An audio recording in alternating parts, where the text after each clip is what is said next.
What's up, everybody? Benja Welldone coming at you live on this beautiful Corona-free day. Today is Friday, July the 1st at 5:10 in the morning. How are you doing? So, I'm a hater. I know I am, but at least I'm honest. What do I mean by that? Here's the thing. I was talking with somebody, a good friend of mine the other day, and, I don't like it when somebody complains about something and they don't do anything about it. So if somebody's if they wanted to lose weight, but they're not doing anything about it, and they say, wish me the best for my health, or whatever, some crazy stuff, look at them like, I'm not going to wish you the best. What am I going to do that for? You know what I mean? You got to do it yourself. You think me wishing is going to help you stop being fat? It's kind of an extreme example as the first one, but not too much, good luck on your test. Did you study? No, but wish me luck. I'm not going to do it, But anyway, digressing a little bit. What I'm saying is that we are talking about how there's so many things that are unfair in life. Provided by, there's a catch, okay? Provided by the good old-fashioned formula of hard work equals success doesn't merit to success. A lot of times in life, depending on what industry you're in, if it's some of the conversations that I have on this are actually kind of recycled, but this one kind of is. But anyway, I'm just going to keep moving with it. What I mean by cycle is recycle, like I've said it before, but this is a different angle of that exact thing. But anyway, a lot of times in life, let's just say it's something like football or sports or something, it's a meritocracy. If you can catch that damn ball and run faster than the guy beside you, you're going to be, a New York Giant or part of the 76ers or whatever. I'm just making up stuff. Basketball team, football team, whatever, you name it, right? There is a meritocracy to physical athletics. However, and if it's academics, you get a better paper. Okay, that's great. In the academic world, I'm pretty sure, maybe this isn't completely accurate, but you can get the higher score than somebody else, and I don't think it has to do with personality if you get the job. I just think it's, they're trying to find out, new ways of building rockets and stuff like that, and you tested higher on this test, so you get the job, right? I mean, it makes sense. But in the entertainment industry and comedy and stuff like that,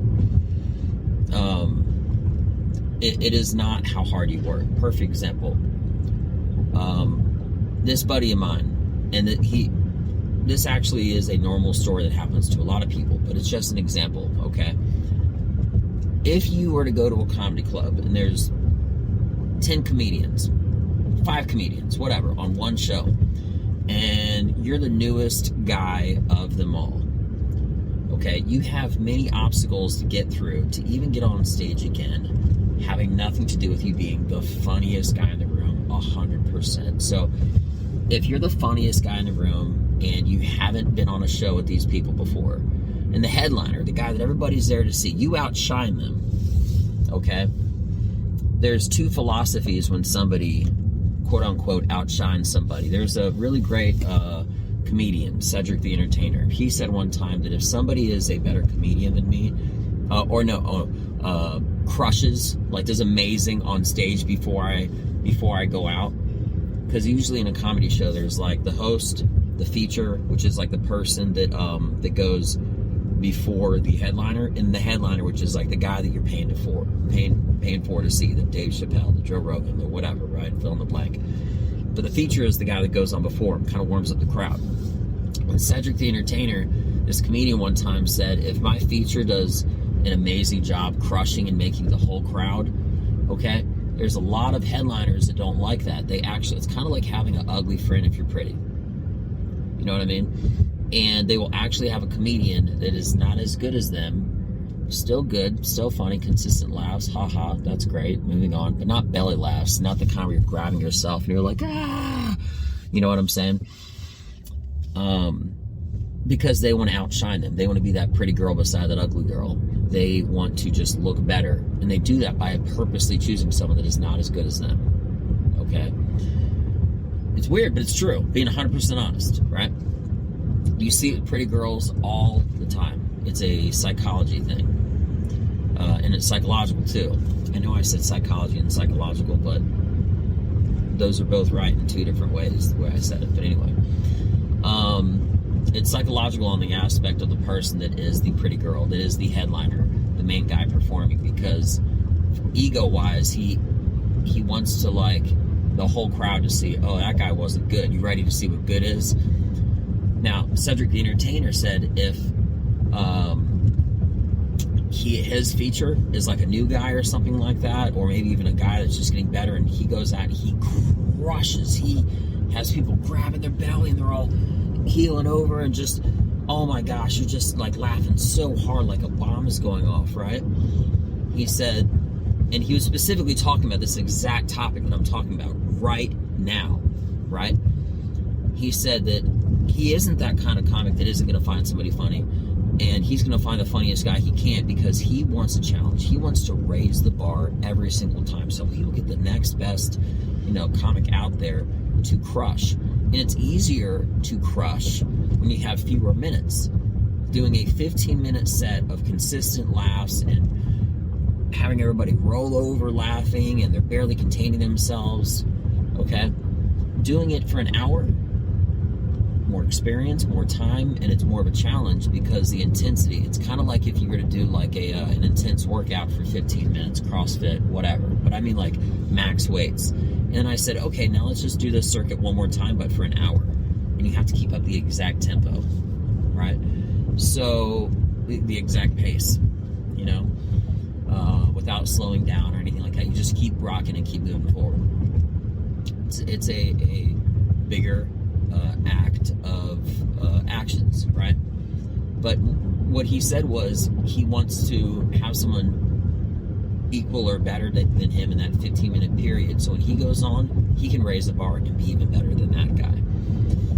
Now, getting back to what I was saying, when it comes to the entertainment industry or something like that, there is an actual thing out there where if you're a musician, for example, we'll get to comedy in a second, but if you're a musician, if they have like different statuses of records, like gold, platinum, platinum album, double platinum, whatever, to where if the company wants to be able to give that person a label, they will actually buy the albums and then resell them to everybody. And they can always say, hey, he went double platinum. Is that accurate? Yes, it is. Did he sell 20 million albums? Yes, they did. But the trick is that his company, his or her or their company or whatever, or record company is the name of the company that bought them. And then they mark them up for a slightly more price, and then they sell them by like some third-party company. Now, if they don't need to do all of that for all of them, that's fine. Okay? They see what everybody else buys first before they actually start to use their own money. And then they raise the bar with the last 20, 30, or whatever percent just to take them to that next level. If it went platinum, which is like, it's supposed to be like some really high amount of records, like 10 million or whatever, I'm just making up something, right? And they're like almost halfway to double platinum, or like more than halfway to double platinum, like, but they're basically just short from like that next bracket. They'll just buy the rest of the records. They'll just redistribute them or something like that because they're going to make more on that status. And it's weird. It's like a stock market. It'll actually spike up again after people know, man, this is fire. This is hot. Like, man, this is such a great album. It went double platinum. So moving on to comedy. If you're the funniest guy that's the comedian, out of like 5 people or whatever, there's a very high possibility that psychologically the person that is the headliner or the feature, if after a show people are walking by them and they're like, man, this guy is the next best thing, he was hilarious, I'm going to come back to see them. Headliners don't, not all, but there are headliners that don't like you to outshine them. The consistent element of this formula is the booker, the manager, the owner of that club. If 5 people or 10 people that are all, 10 people that are all headliners in a comedy show, hypothetically, if I were to feature for them for if 9 out of 10 say that I did great, they raised the bar and they wanted to do better, and it made them a better comic by me working harder, right? Right before they go on stage, I'm crushing it, hypothetically, right? It only takes one comic number 10 to complain to the manager, and then I'm not booked there anymore, or I'm booked less, or something like that, right? So I can get away with 9 out of 10, but the consistent element, which is that booker, the manager, the owner of the club or whatever, it only takes one comic one time, and there are egos out there. So it's a weird structure of it not being a meritocracy. Full circle, coming around really, of what I was saying. You can be the funniest guy in a room, but you might not be the right sex, the right gender, the right fill in the blank. You might not be this, you might not be that. I mean, they literally have specific shows that are Hispanic only night or women's comedy night, and that's fine. It is what it is. But what I'm saying is that when all of these opportunities are segregated by some reason, which again is fine, I get it, okay, but I'm just still making a mathematical, statistical point, which is the more segregated opportunities that there are when you group together, instead of being like, hey, funny comedians on a funny comedy show, every time that happens, everyone in every other group that's not a girl, that's not, again, fill in the blank, whatever, gay comedy night, that's a real thing. No hate, I don't care, I'm just saying. But in general, it blocks out everyone else who's not in that group. And I don't really like those. I don't like those themed shows for 2 reasons. Actually, really just one, because it's one less opportunity that I have. I mean, if you are a certain gender and a certain sex and your race is whatever, I'm just making up a simple example, okay?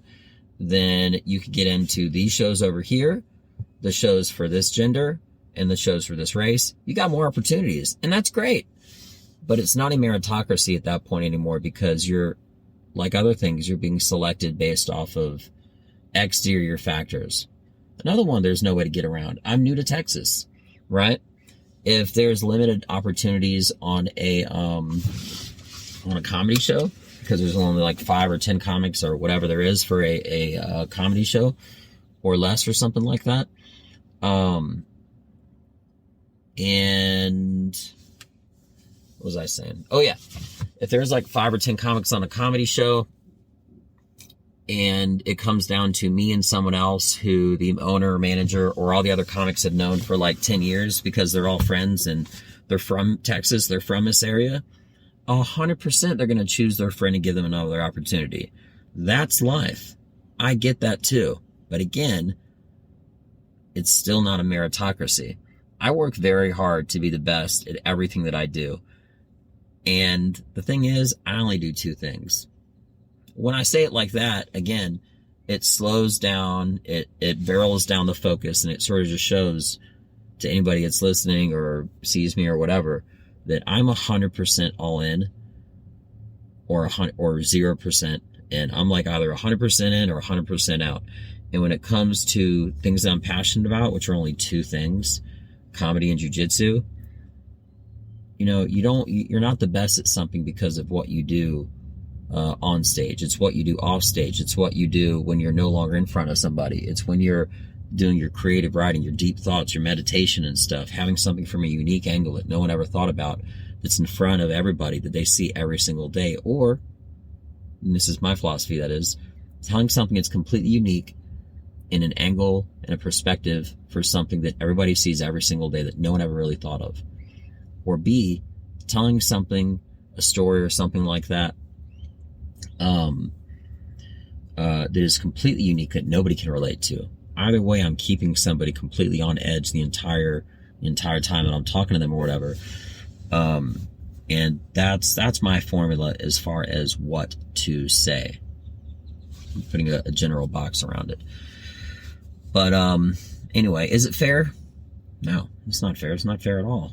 Do I wish it was meritocracy to where if I was the best guy, if everybody that was the best rose to the top, 100% I do. Okay? But that's not the situation. So do you know what I do? Here's what I do. I take all of those not rejected, not like I'm good enough, not like I'm not working hard, but all those dismissed opportunities and all those opportunities I don't get, and I get pissed off, and I have my rage build inside me, and I channel it and I focus it towards being better. And then when I do get on stage, I destroy, I crush. I feel like that as long as you know what and how to do with some form of, not rejection, but dismissal, then you have the power to continue to progress, to continue to get better, and to be more creative, because it teaches you on the outside what to do.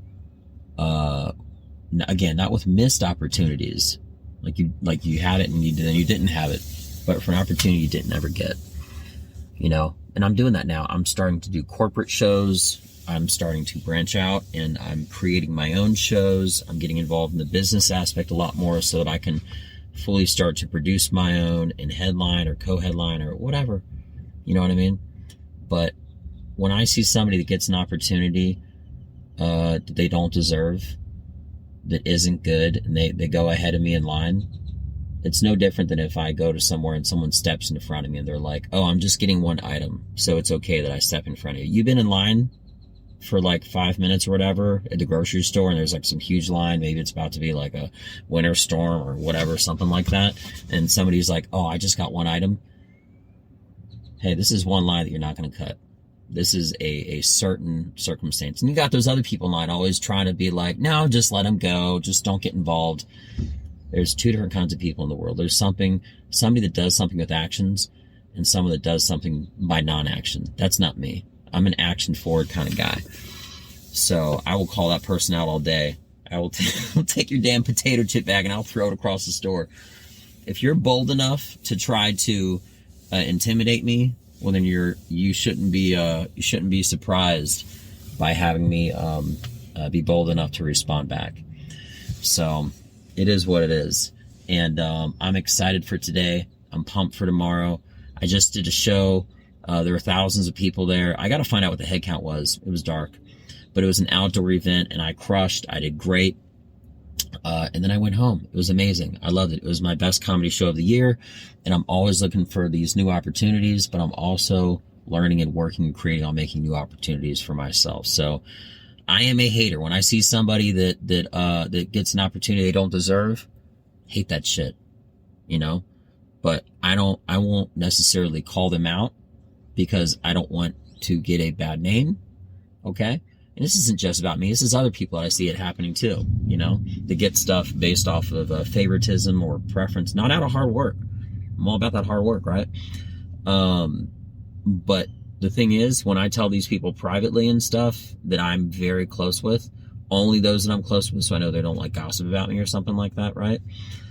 Let it be known that, yeah, I'm a hater. I don't like that shit, but at least I'm honest.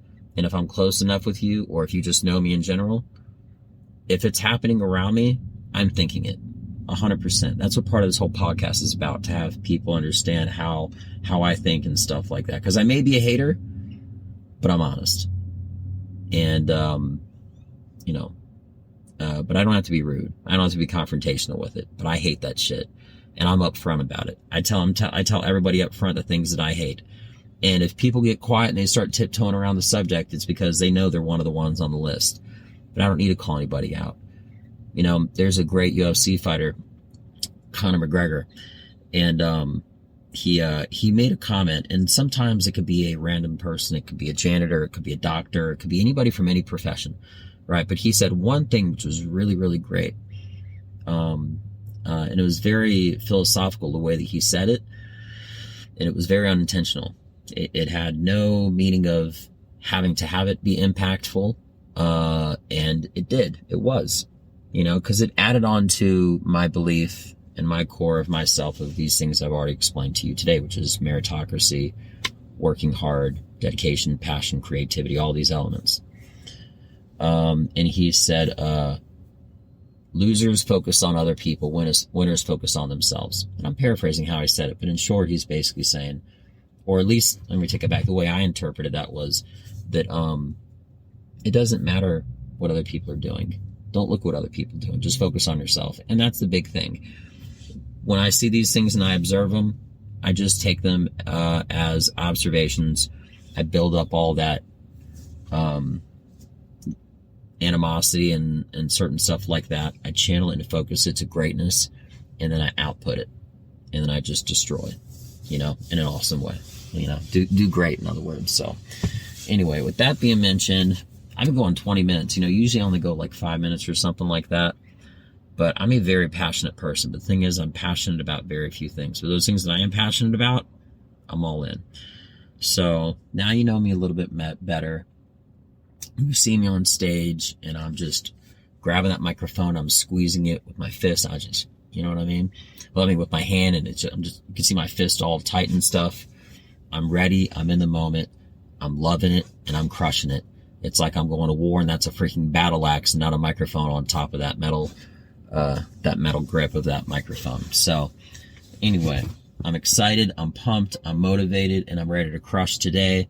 Hope everybody has a beautiful day. Have a happy 4th of July. I'm Benja Welldone. Check me out. Peace.